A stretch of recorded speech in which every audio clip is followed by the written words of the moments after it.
Hello friends, welcome to our channel. Today's special recipe Rahu fish fry. చాలా స్పైసీగా ముక్కలు చాలా క్రిస్పీగా రావాలంటే ఈ విధంగా ట్రై చేసి చూడండి. చాలా బాగుంటుంది ఈ ఫిష్ ఫ్రై. ముందుగా వీటి కోసం నేను కిలో రోహు ఫిష్ తీసుకున్నాను. ఇక్కడ నేను చిన్న ఫిష్లే తీసుకున్నాను ఎందుకంటే ఫ్రైకి చాలా బాగుంటాయని. ఇప్పుడు మసాలా రెడీ చేసుకుందాం. వీటి కోసం 3 టేబుల్ స్పూన్ కారం, 1 tablespoon salt, 1 tablespoon garam masala and 2 tablespoon dhania powder and half tablespoon మిరియాల powder, 1 tablespoon fish masala and 1 tablespoon ginger garlic paste and కాస్త కరివేపాకు ఆకులు, 2 టేబుల్ స్పూన్ పుల్లటి పెరుగు వేసుకొని ఈ మిశ్రమాన్ని బాగా కలపండి.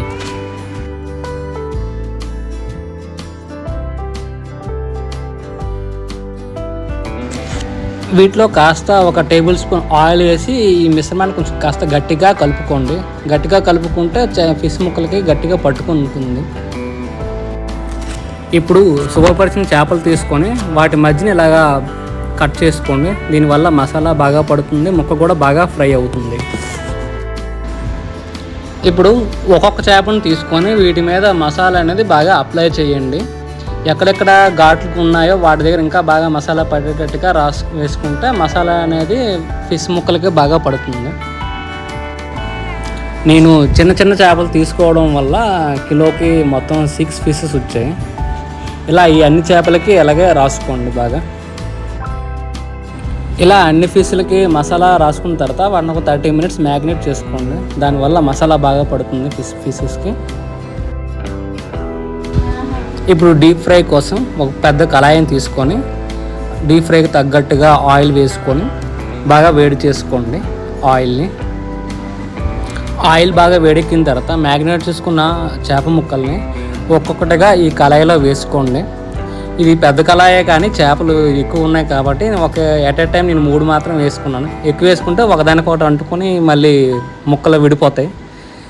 కాబట్టి ముక్కలు వేసుకున్న తర్వాత అట్లీస్ట్ ఒక 5 మినిట్స్ దాకా వాటిని మళ్ళీ కలపకండి. ఎందుకంటే పరుచుకున్నప్పుడు అయితే ముక్కలు చిదిగిపోతాయి, ప్రమాదం ఉంది.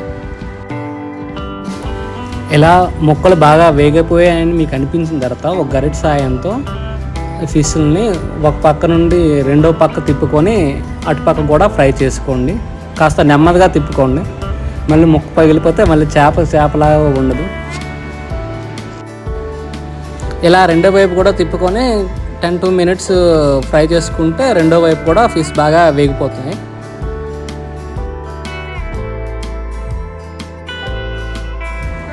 ఇలా గోల్డెన్ బ్రౌనిష్ కలర్ వచ్చినంత వరకు బాగా వేపుకోండి. ఇలా వేపుకుంటే ఫిష్ ఆల్మోస్ట్గా ఫ్రై అయిపోయినట్టే.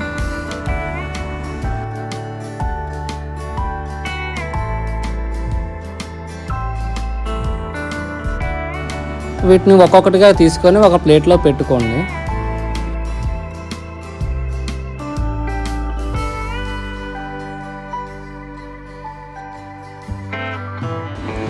ఇప్పుడు మిగిలిన 3 చేపలు కూడా ఇందులోనే వేసుకొని ఇందాక చెప్పిన విధంగానే వీటిని కూడా ఫ్రై చేసుకోండి బాగా.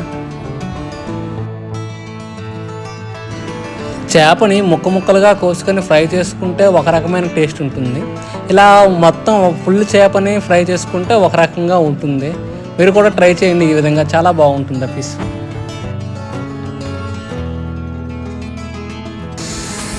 ఇదే విధంగా ఈ చేపనే కాదు వేరే ఏ రకమైన చేపలనైనా ఈ విధంగా ఒకసారి ట్రై చేసి చూడండి, చాలా బాగుంటుంది.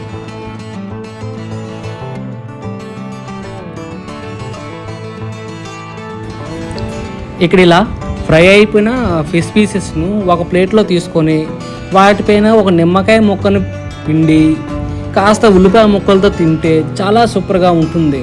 మీరు కూడా ట్రై చేయండి. నచ్చితే లైక్ అండ్ సబ్స్క్రైబ్ చేయండి. Thank you for watching.